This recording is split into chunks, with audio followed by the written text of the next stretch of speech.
आपसे एक सवाल है। जब दुनिया सबसे ताकतवर बॉम्बर की बात करती है तो आपके दिमाग में कौन सा नाम आता है? B-52 या B-2 स्पिरिट? लेकिन आसमान में एक ऐसा विमान भी है जिसे जैसे ही रडार पर देखा जाता है, यूरोप से लेकर अमेरिका तक अलार्म बजने लगते हैं। ये कोई आम खबर नहीं होती, ये कोई रूटीन फ्लाइट जैसी नहीं लगती। नाम है टुपोलेव Tu-160 और नेटो इसे सिर्फ एक ही नाम से जानता है, ब्लैक जैक Tu-160। उस दौर की पैदाइश है जब अमेरिका और सोवियत यूनियन सीधे युद्ध नहीं बल्कि ताकत की लड़ाई लड़ रहे थे। लॉजिक बिल्कुल साफ था, अगर अमेरिका के पास लंबी दूरी का बॉम्बर है तो रूस उससे बड़ा, तेज और ज्यादा खतरनाक बनाएगा। इसी सोच ने Tu-160 को जन्म दिया। नतीजा था दुनिया का सबसे बड़ा, सबसे भारी और सबसे तेज सुपरसोनिक स्ट्रेटेजिक बॉम्बर, जो आज भी अपनी कैटेगरी में अलग खड़ा है।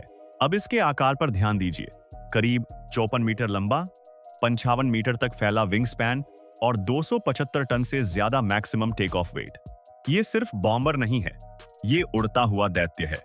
लेकिन असली झटका तब लगता है जब आप इसकी स्पीड देखते हैं, करीब 2000 किलोमीटर। 4 NK-32 इंजन्स, जो दुनिया के सबसे ताकतवर जेट इंजन्स में गिने जाते हैं, इसे वो रफ्तार देते हैं जिसकी उम्मीद आम बॉम्बर से नहीं की जाती। Tu-160 के पंख फिक्स्ड नहीं हैं, ये वेरिएबल स्वीप विंग्स हैं। धीमी उड़ान में पंख फैल जाते हैं और तेज रफ्तार पर पीछे मुड़ जाते हैं। इसी वजह से ये हर स्पीड पर स्टेबल रहता है और इसी डिजाइन के कारण ये दिखने में भी अलग लगता है। शायद इसी एलिगेंस की वजह से रूस इसे व्हाइट स्वॉन कहता है, लेकिन दुश्मनों के लिए ये नाम कभी सुकून वाला नहीं रहा। असल में Tu-160 एक बॉम्बर से ज्यादा एक फ्लाइंग मिसाइल कैरियर है। ये एक सॉटी में 12 लॉन्ग रेंज क्रूज मिसाइल्स ले जा सकता है, जिनमें Kh-101 और Kh-102 शामिल हैं। न्यूक्लियर और कन्वेंशनल दोनों विकल्प मौजूद हैं। इन मिसाइल्स की रेंज लगभग 5000 किलोमीटर तक होती है, यानी Tu-160 को दुश्मन के एयर स्पेस में घुसने की जरूरत ही नहीं। रूस के अंदर से उड़ान भरो, मिसाइल लॉन्च करो और वापस लौट आओ। यही फ्यूचर वॉरफेयर का असली चेहरा है। Tu-160 सिर्फ एक एयरक्राफ्ट नहीं है, ये रूस की न्यूक्लियर ट्रायड का अहम हिस्सा है। जमीन से दागी जाने वाली मिसाइल्स, समुद्र में परमाणु पनडुब्बियां और आसमान में ये स्ट्रेटेजिक बॉम्बर, तीनों का मकसद एक ही है। अगर एक सिस्टम फेल हो जाए तो दूसरा जवाब देने के लिए तैयार रहे। यही सोच न्यूक्लियर दुनिया को बैलेंस में रखती है। सोवियत यूनियन के टूटने के बाद कई साल तक Tu-160 की प्रोडक्शन रुकी रही। बहुत लोगों ने सोचा कि ये एयरक्राफ्ट अब इतिहास बन जाएगा, लेकिन रूस ने इसे रिटायर करने के बजाय रिवाइव किया। नए वर्जन्स आए, Tu-160M और Tu-160M2। बाहर से वही व्हाइट स्वॉन, लेकिन अंदर पूरी तरह modern monster. Digital cockpit, modern radar, satellite navigation और नए NK-32 दो इंजन्स ने इसे फ्यूचर रेडी बना दिया। जब भी Tu-160 उड़ान भरता है, नेटो के राडार तुरंत अलर्ट हो जाते हैं। ब्रिटेन, नॉर्वे और स्वीडन अपने फाइटर जेट्स भेजते हैं सिर्फ इसे ट्रैक करने के लिए। रूस भले ही कहे कि ये रूटीन पेट्रोल है, लेकिन मैसेज बिल्कुल साफ होता है, हम अब भी यहाँ हैं और हमारी रीच आज भी ग्लोबल है। कई लोग पूछते हैं कि Tu-160 स्टेल्थ बॉम्बर क्यों नहीं है।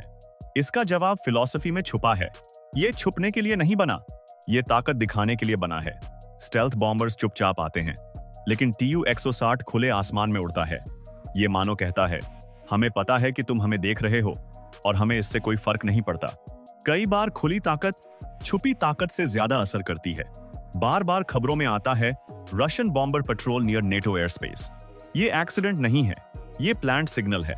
हर फ्लाइट का मतलब होता है कि पायलट्स ट्रेन्ड हैं, मिसाइल्स रेडी हैं और कमांड चेन एक्टिव है।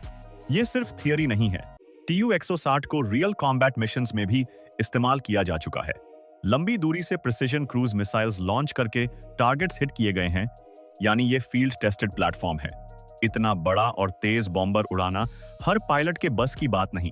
Tu-160 के पायलट्स रूस के सबसे एलीट एविएटर्स होते हैं। ट्रेनिंग इतनी कठिन होती है कि हर पायलट इस एयरक्राफ्ट तक पहुंच ही नहीं पाता। घंटों की उड़ान, एक्सट्रीम फोकस और जीरो मार्जिन फॉर एरर, ये सिर्फ फ्लाइंग नहीं, स्ट्रेटेजिक रिस्पॉन्सिबिलिटी है। इतना पावरफुल बॉम्बर मेंटेन करना भी बेहद एक्सपेंसिव है। Powerful engines, complex wing system और न्यूक्लियर सर्टिफाइड हार्डवेयर, इसीलिए दुनिया में बहुत कम देश हैं जो ऐसा एयरक्राफ्ट बना भी सकते हैं और चला भी सकते हैं। यही रूस अपनी इंडस्ट्रियल कैपेबिलिटी दिखाता है। सीधी भाषा में समझिए बी 52 भरोसेमंद है लेकिन स्लो है।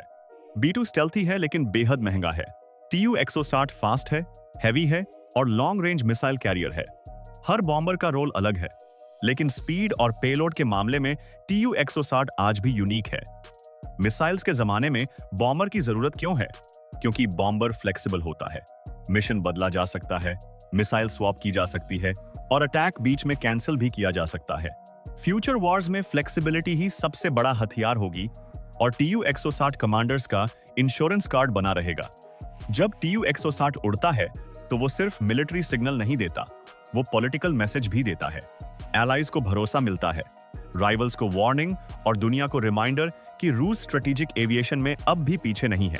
इसका मकसद हर रोज हमला करना नहीं है, इसका असली काम है हम कर सकते हैं और अगर जरूरत पड़ी तो करेंगे।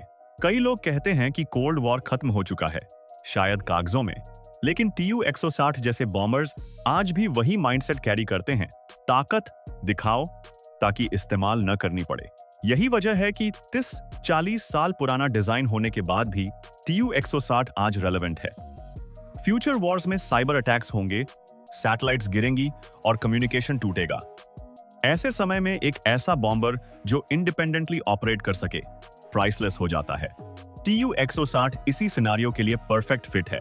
सच कहें तो Tu-160 से डर उसकी स्पीड या साइज से नहीं है, डर उस सोच से है जिसने इसे बनाया। वो सोच कहती है, अगर हालात बिगड़े तो आखिरी शब्द हम कहेंगे, और न्यूक्लियर दुनिया में आखिरी शब्द सबसे भारी होता है। भविष्य में जब मिलिट्री हिस्ट्री लिखी जाएगी, Tu-160 को सिर्फ एक एयरक्राफ्ट की तरह नहीं, बल्कि एक पूरे एरा की तरह याद किया जाएगा। कोल्ड वॉर से लेकर मॉडर्न जियोपॉलिटिक्स तक ये बॉम्बर हर दौर में मौजूद रहा है। अब आप खुद सोचिए, अगर किसी देश के पास ऐसा एयरक्राफ्ट हो जो बिना सीमा पार किए दुनिया के किसी भी कोने को छू सकता हो, तो क्या आप उसे हल्के में लेंगे? शायद नहीं। और यही वजह है कि Tu-160 आज भी हेडलाइंस में है। व्हाइट स्वान शायद हर दिन हमला न करे, लेकिन इसकी मौजूदगी ही दुनिया को याद दिलाती है कि एयर पावर आज भी ग्लोबल पॉलिटिक्स का सबसे बड़ा हथियार है। Tu-160 की एक और खास बात है इसका मिशन एंड्योरेंस। एक सिंगल मिशन कई घंटों तक चल सकता है, जिसमें एयरक्राफ्ट हजारों किलोमीटर उड़ान भरता है, मिड एयर रिफ्यूलिंग करता है और फिर वापस लौट आता है। इसका मतलब ये नहीं कि ये हमेशा हवा में रहता है, बल्कि इसका मतलब ये है कि रूस के पास ऐसा प्लेटफॉर्म है जो जरूरत पड़ने पर लगभग पूरे ग्लोब को कवर कर सकता है। यही एंड्योरेंस इसे सिर्फ बॉम्बर नहीं, बल्कि ग्लोबल रीच सिस्टम बना देती है। Tu-160 की प्लानिंग हमेशा अकेले में नहीं होती। अक्सर ये बॉम्बर दूसरे मिलिट्री एसेट्स के साथ कोऑर्डिनेटेड तरीके से उड़ता है। उसके पीछे भी प्योर इंजीनियरिंग लॉजिक छुपा है। यही रीजन है कि इसे अक्सर ब्यूटीफुल बट डेंजरस कहा जाता है। दोस्तों, आपको वीडियो कैसा लगा? कमेंट करें, वीडियो को हाइप दीजिए और चैनल को सब्सक्राइब करें। जय हिंद।